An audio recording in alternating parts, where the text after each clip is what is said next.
જળહળિયું પરિણામ. શ્રી સરોદય વિદ્યા મંદિર જીંડવામાં ધોરણ 12માં 100% અને ધોરણ 10માં 92.86% સફળતા. ગાંધીનગર જિલ્લાના દહેગામ તાલુકાના જીંડવા સ્થિત શ્રી સરોદય કેળવણી મંડળ સંચાલિત શ્રી સરોદય વિદ્યા મંદિર માધ્યમિક અને ઉચ્ચતર માધ્યમિક વિભાગે ફેબ્રુઆરી-માર્ચ 2026ની HSC અને SSC બોર્ડ પરીક્ષામાં ઉત્તમ પ્રદર્શન કરી શિક્ષણ ક્ષેત્રે ગૌરવપૂર્ણ સિદ્ધિ હાંસલ કરી છે. ધોરણ 12માં શાળાનું પરિણામ 100% રહ્યું છે. કુલ 116 વિદ્યાર્થીઓ પરીક્ષામાં બેસ્યા હતા અને તમામ વિદ્યાર્થી સફળતાપૂર્વક ઉત્તીર્ણ થયા છે.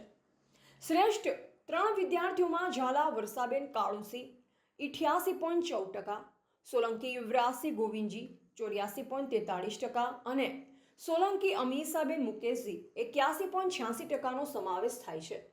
ધોરણ 10માં પણ શાળાએ 92.86% જેટલું પ્રભાવશાળી પરિણામ મેળવ્યું છે.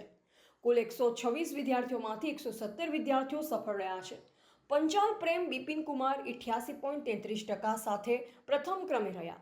સાધુ ધ્રુવ મુકેશભાઈ 87.50% સાથે બીજા અને ઠાકોર જીલ રાસિકજી 86.67% સાથે ત્રીજા ક્રમે રહ્યા છે. આ દેદીપ્યમાન સફળતા માટે શ્રી સરોદય કેળવણી મંડળના હોદ્દેદારો તથા શાળા પરિવારે તમામ સફળ વિદ્યાર્થીઓને હાર્દિક અભિનંદન પાઠવ્યા અને તેમના ઉજ્જવળ ભવિષ્ય માટે શુભેચ્છા આપી છે. આ સિદ્ધિનો શ્રેય વિદ્યાર્થીઓની મહેનત, આચાર્યશ્રી તથા શિક્ષકોના માર્ગદર્શન અને વાલીઓના વિશ્વાસને ફાળે જાય છે. રિપોર્ટર દિનેશ ચંદ્ર શાહ, દહેગામ.